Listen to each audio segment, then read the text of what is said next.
এখানে X plus Y equal to 2 হলে দেখাও যে X cube plus Y cube plus 6xy equal to 8।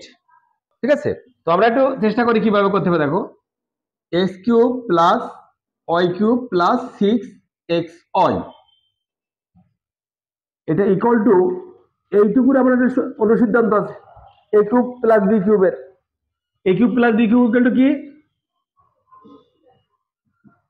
A plus B এর whole cube minus 3ab into A plus B. এটা কিভাবে আসে জানো তো?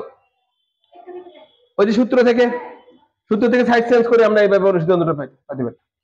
তো ঠিক আছে, এখন ওইভাবে যদি লিখি তাহলে A cube plus B cube equal to A plus B এর হোল কিউব, তার মানে এক্স প্লাস ওয়াই এর whole cube minus 3xy into X plus Y আর প্লাস 6xy আমার থাকবে।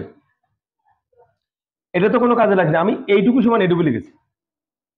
ইকুয়াল টু যদি মান বসিয়ে দিই তাহলে 2 এর cube minus 3xy into 2 plus 6xy মান বসিয়ে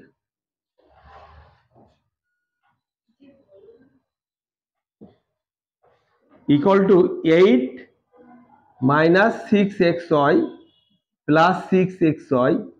এই দুটো কেটে যায় কিনা? একটা প্লাস একটা মাইনাস কেটে যায়, ইকুয়াল টু 8।